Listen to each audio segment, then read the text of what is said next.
This thing's named after a porn star, you know.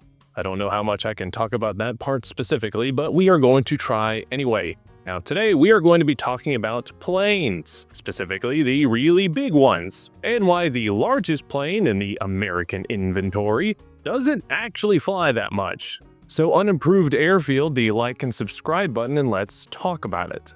Now, if there is one thing the United States military does really well, is hauling inconceivable amounts of stuff from one part of the world to another. And the fastest way to do that is, you guessed it, with a plane. Cargo planes specifically. And this is by far the biggest, the Lockheed C-5M Galaxy. Not only is this the largest cargo plane we have, it's the largest plane we have, period. It has garnered quite a few interesting nicknames over the years, such as FRED, which stands for fucking ridiculous economic/environmental disaster, depending on if you're trying to fix it or fly it. Shamu, due to it roughly being the kinda same shape as a killer whale, though I wouldn't suggest trying to ride it like one. And my personal favorite, Linda Lovelace, due to the fact that, much like the adult film star by the same name, the C-5 is able to take on loads from both ends at the same time. What a woman! But C-5s are also the least common of the three cargo planes U.S. Air Force currently uses. The Flyboys have about 420 C-130s, 222 C-17s, but only about 52 C-5s, and only a fraction of those 52, like my joints the second I turn 30, are ever actually in fully working order at any given time. In fact, the other two kinds of aircraft are used so much more often that there is a literal subreddit dedicated to correcting when people think something is a C-5 and it's actually a C-17. It's also worth mentioning that 2 of those 52 still flying aren't actually used for military purposes and are instead modified ones that carry NASA space cargo. Now, my first instinct thinking as to why we don't see these is because the Air Force is trying to hide them. Then I remembered it would probably be hard to hide a 65-foot aeroplane, so something else has to be going on here. Now, there are a few reasons why we don't see these very often, and one we just covered. There just aren't a lot of them, at least compared to the other stuff we have. We used to have a lot more of these. 131 in total were built after they entered service in June of 1970, and since then they've served in nearly every single conflict from Vietnam up until Epic Fury, and yet these are rare sights to behold. Now you might be wondering what happened to the other 79 of the original 131, and that's a good question. Some were just retired, some crashed, but most were just too old and worn out to justify the cost and ass painery of keeping them flying. Between 2004 and 2013, 73 C-5s were retired, and this was also the time that Congress increased the size of the C-17 fleet by a total of 103 aircraft, and they filled in those operational gaps. Part of that is because the biggest benefit to this thing is also its biggest weakness, that being that they're just large as fuck. It is both a bug and a feature. For reference as to how big they are, C-5s are exactly 1 foot longer than the entire first flight that the Wright brothers performed with the Kitty Hawk, with Galaxies coming in at 247 feet long and a wingspan of 222 feet in width. That giant size means you cannot park this thing wherever you want to. C-5s require significant runways and heavy logistical support. That's right, kids, you heard of logistics, but have you heard of logistics for your logistics? I love me some meta-logistics. But all that to say is that these ain't gonna be doing any dramatic landings on dirt runways in the middle of nowhere anytime soon, meaning they don't really get that close to the action and work a bit more in the background, aka not where military public affairs people are incentivized to get super sick action shots. Because if we're being honest, your average American or person in general really only wants to see nighttime carrier launches and Marines shooting at stuff. But luckily you, dear viewer, are just autistic enough to watch this video and hopefully enjoy it. But really what that means is that a lot of the time it's not that we don't use them, it's that there isn't some Air Force photographer or reporter there to take a video of it. And C-5s also spend a lot of time flying over the ocean. Ipso ergo, fewer people see it fly over. Notice how I said fewer and not none. I'm on to you, fish people. So while we don't see them in use, they also aren't quite as popular with the Air Force anymore, even if the location they're landing can handle the size and weight of a C-5 just fine. As the plethora of funny nicknames suggests, C-5s are maintenance nightmares. And part of that is just due to the fact that the bigger you make a plane, the more complicated the plane becomes. See, there's this little pesky thing in engineering called the square cube law, which states that if you make something twice as large in every dimension, the surface area goes up by 4 times, and the volume increases by 8. That is useful for fitting more things inside the cargo bay, but it means you just can't scale things linearly. You can't just double all the measurements on a C-17 and get the same performance but twice the carrying capacity. That carrying capacity, 285,000 pounds specifically, comes at the cost of a lot of mechanical complexity. Something that would take a guy with a ladder about 10 minutes to fix on a C-130 might take a team of people and a hangar's worth of specialized equipment an entire day to fix on a C-5. More stuff in the plane means more stuff to break. While your modern C-5Ms are a tad bit fancier than the original 1960 vintage models with digitization and better engines, the rest of the mechanical bits like doors, wheels, and hydraulics are all the same, and about as unreliable as they were over 50 years ago. You can replace all the cockpit wires you want, but the fuselage itself is still a fuselage that was built when Nixon was president. Stress fractures, corrosion, and metal fatigue simply do not care about your fancy modernization program, even if you did spend a lot of money on it. It's not really a dig on the plane too much. It's just what comes with the territory of giant old military planes. Also worth mentioning, military planes are by nature more complex than standard civilian cargo ones, mostly because they have to carry a lot more things in harsher conditions rather than carrying a shipment of, Trump phones and knockoff sex toys from Chinese factories. But that mechanical complexity means that C-5s are really the Air Force's last choice for moving stuff from A to B. It's cheaper to just use a handful of other cargo planes than it is a single C-5. And because they tend to break a lot, they're best used conservatively. Getting new parts for these things is rough, to say the least. The vendors that originally made certain components don't exist anymore. No one has built a new C-5 since 1989. When parts break on these planes, specific replacements are either custom machined one at a time or salvaged from retired airframes sitting in the boneyard. If you're a fancy general type in the US Air Force and you're looking at the ratios between how much stuff you can move and how many man-hours and taxpayer dollars it costs to move said stuff, using other planes starts to become a lot more attractive, even if it does take more planes to do so. Now, there really isn't that much a C-5 can't carry. That's kind of the whole point. It can carry tanks, nukes, submarine things, and occasionally other cargo planes. Back in the early 60s, aircraft companies were looking at figuring out how to build strategic jet transports for the military to replace the C-133 Globemaster. The C-141 Starlifters did most of that job, but couldn't quite carry literally everything, and the Air Force wanted something that could literally carry anything. Now, I said they were trying to figure out a good strategic jet transport, and that word, strategic, is important here. Unlike words like modular, lethality, and happiness, the word strategic is not a meaningless buzzword. There are two main categories of logistics via fancy Air Force plane. Strategic, which moves lots of stuff long distances, often overseas or across continents, and tactical, which involves moving fewer, smaller things, shorter distances, closer to where the fighting is or will be. C-5s are firmly in the strategic airlift category. C-130s that can land on short, unimproved runways but not carry a ton are firmly in the tactical category. C-17s do a bit of both, and we'll be coming back to talk about that a bit later. But a good way to look at this is with a hub and spoke model, if that makes sense. If it doesn't make sense, it's more clearly explained in AFDP 3-36 if you really want to dig into it and scare the hose. But we're just going to summarize here. C-5s almost exclusively fly to major logistics hubs. These are giant airfields with tons of support, centrally located around the globe, near or kinda near international conflict hotspots. C-17s and C-130s move from those major hubs to smaller, more remote ones,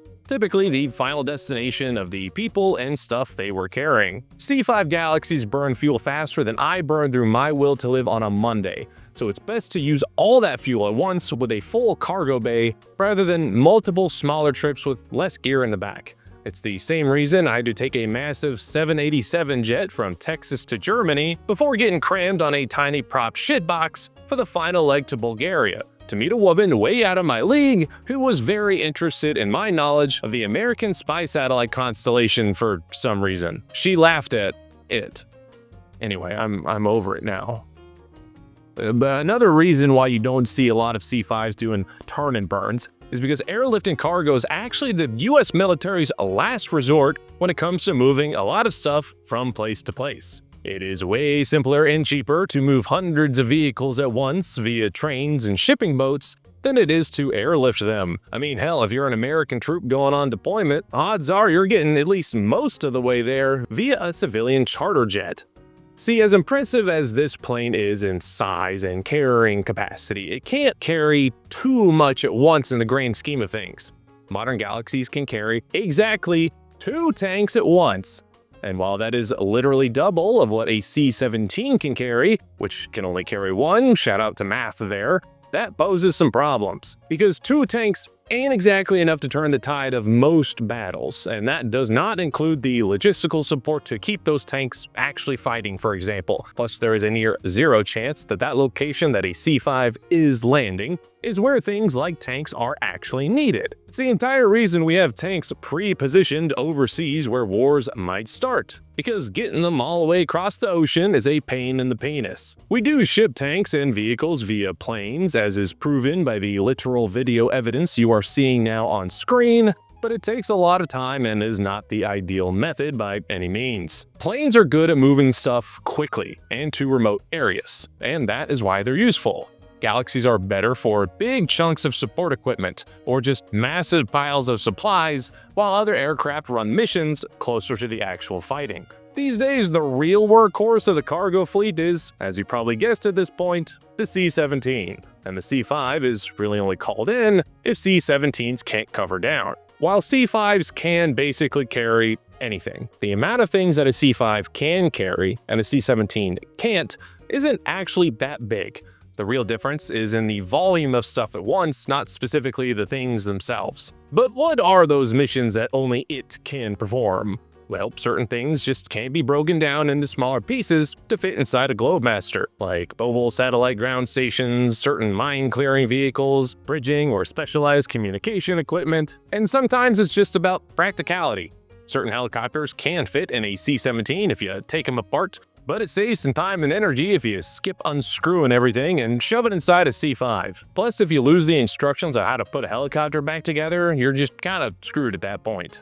Today in 2026, the C-5's actual job has narrowed considerably. Most of the cargo moving across the Atlantic and/or Pacific in any given week is going on C-17s, because most cargo does fit on a C-17 just fine. And that plane is cheaper per flight, easier to maintain, has a smaller crew of 3 versus the C-5's 7, and can land at most airfields. Now, C-5Ms, the new ones, are significantly better than their predecessors in basically every meaningful metric, minus us not painting them cool colors anymore. And the issues that it does have isn't really the reason why it only flies a handful of missions these days.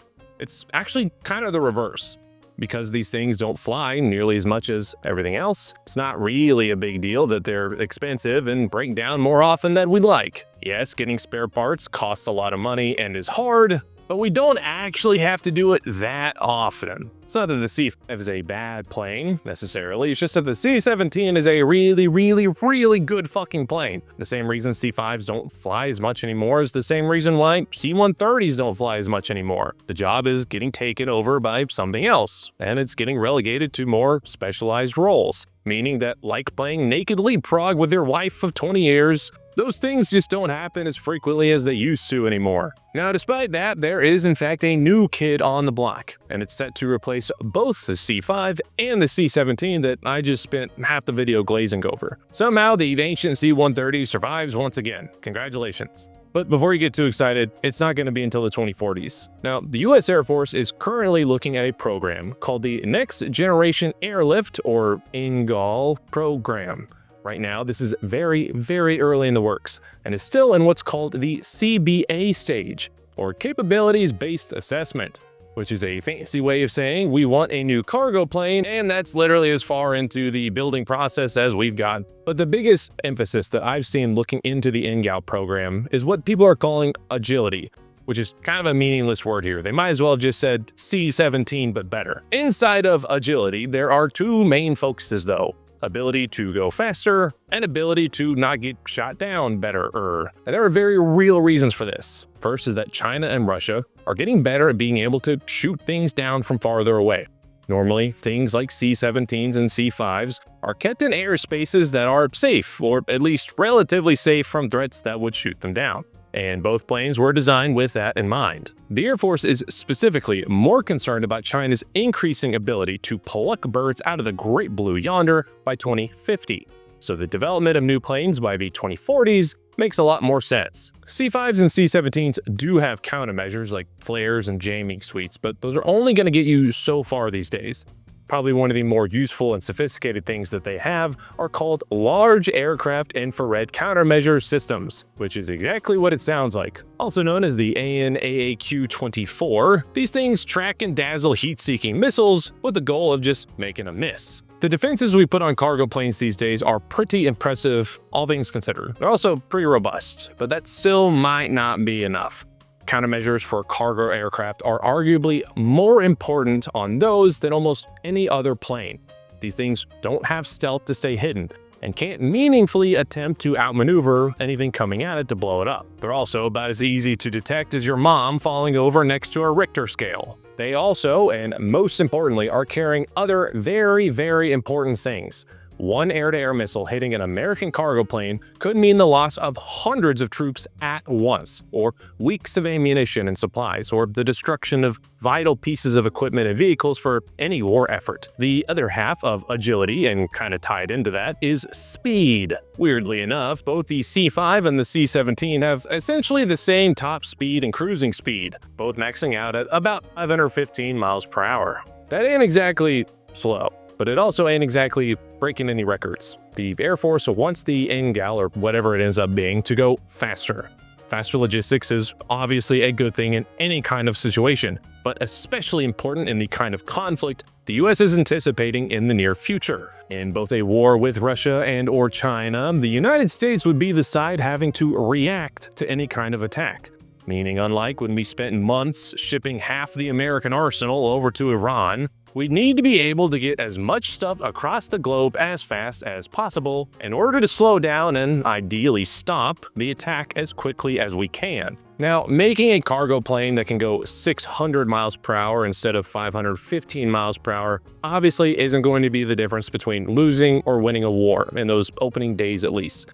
But logistics speed over several weeks of constant sorties back and forth could make a difference in hundreds of small ways that would rapidly stack up, like having enough long-range ammo to counterattack before winter hits in the Baltics, or having the time to build up defenses on a random island before Chinese Marines can make a landing. It also means that faster new cargo planes would still be able to support troops in a timely manner, but be positioned farther away from the front, which would help prevent things like the airfield attacks the US recently absorbed from Iranian munitions. But those new cargo planes are pretty far off, and if you couldn't tell by the fact that I've just been using generic plain B-roll of stuff this whole time talking about the program, there isn't even like a 3D rendering or a sketch for me to show you. And it is certainly not something I'd want to gatekeep from you, dear viewer. But I'm still not going to tell you where I got those really good tacos the other day. But on that note, thank you for watching. I hope you enjoyed today's video. Please subscribe, and I'll see you in the next one.